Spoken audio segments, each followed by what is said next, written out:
Hello guys, welcome back to my YouTube channel. तो आज की क्लास में हम पढ़ने वाले हैं एसएससी जीडी के मोस्ट इंपॉर्टेंट पीवाईक्यूज जो आने वाले एग्जाम के लिए बहुत ज़्यादा इंपॉर्टेंट है। तो इस वीडियो को बहुत ध्यान से देखना और बिल्कुल स्किप मत करना। तो चलिए स्टार्ट करते हैं आज का सेशन। आज का पहला क्वेश्चन है, जागोई भारतीय शास्त्रीय नृत्य की निम्नलिखित में से किस रूप की एक प्रमुख शैली है? तो इसका आंसर है ऑप्शन सी, मणिपुरी। जागोई मणिपुरी की एक प्रमुख शैली है जो भारतीय शास्त्रीय नृत्य के रूपों में से एक है। जागोई मणिपुरी के भीतर एक पारंपरिक नृत्य रूप है जिसकी विशेषता लयबद्ध कदमों का उपयोग, अभिव्यंजक चेहरे का भाव और कहानी कहने वाला तत्व। मणिपुरी की उत्पत्ति पूर्वी राज्य मणिपुर से हुई थी और यह अपनी मनोहर गतिविधियों, नाजुक हाथों के इशारों और जीवंत वेशभूषा के लिए जाना जाता है।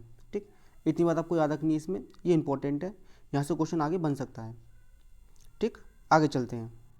अगला क्वेश्चन है, जीवाश्म ईंधन के जलने से होने वाले प्रदूषण को कम करने के तरीके की पहचान कीजिए। तो इसका आंसर है ऑप्शन बी, दहन प्रक्रिया की दक्षता में वृद्धि करके। अगला क्वेश्चन है, तपन कुमार पटनायक ने किस नृत्य शैली में संगीत नाटक अकादमी पुरस्कार जीता है? तो इसका आंसर है ऑप्शन बी, छऊ। तपन कुमार पटनायक ने छऊ के लिए संगीत नाटक अकादमी पुरस्कार जीता है।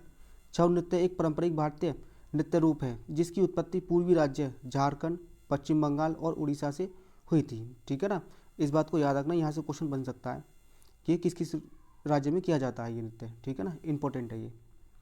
आगे चलते हैं। अगला क्वेश्चन है, 1958 में डोवर के केलिस तक इंग्लिश चैनल को फतेह करने वाले पहले भारतीय कौन थे जो 1966 में एक कैलेंडर वर्ष में 5 महाद्वीपों के महासागरों को तैरने वाले एकमात्र व्यक्ति भी थे? तो इसका आंसर है ऑप्शन ए, मिहिर सिंह। अगला क्वेश्चन है, महात्मा गांधी श्रृंखला के 2000 के बैंक नोट के पिछले हिस्से पर किसकी आकृति है? तो इसका आंसर है मंगलयान। अगला क्वेश्चन है, सितंबर 2022 में किसने कोच्चि में भारत के पहले स्वदेशी विमान वाहक पोत आईएनएस विक्रांत को शामिल किया था? इसका आंसर है ऑप्शन डी, नरेंद्र मोदी। भारत के पहले विमान वाहक पोत आईएनएस विक्रांत को 2 सितंबर को कोच्चि में नरेंद्र मोदी द्वारा नौसेना में शामिल किया गया था। स्वदेशी निर्मित विमान वाहक पोत आईएनएस विक्रांत को चालू होने से देश की समग्र समुद्री क्षमताओं को बांटने के अलावा भारत प्रशांत क्षेत्र में शांति और स्थिरता सुनिश्चित करने में योगदान मिलेगा। परियोजना आईएनएस विक्रांत को 2007 में शुरू होकर रक्षा मंत्रालय और कोचिन शिपयार्ड लिमिटेड के बीच अनुबंध के 3 चरणों के तहत लागू किया गया है। जहाज की कील फरवरी 2009 में रखी गई थी। ठीक है, इतनी बात आपको याद रखनी है, इंपॉर्टेंट पॉइंट्स हैं। विमान वाहक पोत 262 मीटर लंबा, 62 मीटर चौड़ा और इसकी ऊंचाई 59 मीटर है। यह 88 मेगावाट बिजली की कुल 4 गैस टर्बाइनों द्वारा संचालित है और इसकी अधिकतम गति 28 समुद्री मील है। ठीक, इस बात को याद रखना, ये इंपॉर्टेंट है। आगे चलते, अगला क्वेश्चन है, कौन सी अक्षांश रेखा देश की जलवायु को प्रभावित करते हुए भारत के मध्य से होकर गुजरती है? तो इसका आंसर ऑप्शन सी, कर्क रेखा। कर्क रेखा भारत के 8 राज्यों से होकर गुजरती है। वो कौन कौन से हैं? पहला गुजरात, राजस्थान, मध्य प्रदेश, छत्तीसगढ़, झारखंड, पश्चिम बंगाल, त्रिपुरा और मिजोरम। ठीक है, इनको याद रखना, ये इंपॉर्टेंट है, यहाँ से क्वेश्चन बन भी जाता कभी कभी।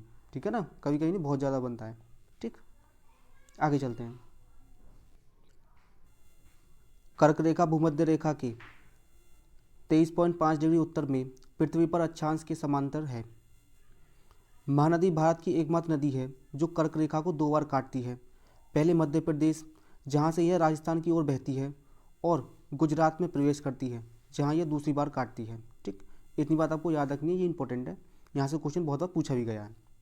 अगला क्वेश्चन है, भारत में प्रथम पूर्ण जनगणना कब हुई थी? तो इसका आंसर ऑप्शन डी, 1881। भारत में प्रथम जनगणना 1872 में ब्रिटिश वायसरॉय लॉर्ड मेयो के अधीन की गई थी। ठीक, इस बात को याद रखना, ये इंपॉर्टेंट है। देश में विभिन्न हिस्सों में 1865 और 1872 के बीच एक व्यवस्थित और आधुनिक जनसंख्या जनगणना अपने वर्तमान स्वरूप में गैर समकालीन रूप से आयोजित की गई थी। हालांकि भारत में पहली समकालीन जनगणना 1881 में हुई थी। तब से प्रत्येक 10 वर्षों में एक बार जनगणना की जाती है। ठीक है, इस बात को याद रखना, ये इंपॉर्टेंट है, यहाँ से क्वेश्चन बहुत बार बना है। ठीक, इनको याद रखना। आगे चलते हैं, अगला क्वेश्चन है, अगस्त 2022 में उत्तराखंड सरकार के राज्य ब्रांड एम्बेसडर के रूप में किसे नियुक्त किया गया था? तो इसका आंसर है ऑप्शन बी, ऋषभ पंत। उत्तराखंड के मुख्यमंत्री पुष्कर सिंह धामी ने 11 अगस्त 2022 को क्रिकेटर ऋषभ पंत को राज्य का ब्रांड एम्बेसडर नामित किया था। ठीक, इस बात को याद रखना। आगे चलते हैं, अगला क्वेश्चन है, निम्नलिखित में से कौन सा महाराष्ट्र का धन्यवाद उत्सव है जहां बैलों को सम्मानित किया जाता है क्योंकि उन्हें खेती के लिए अनिवार्य माना जाता है?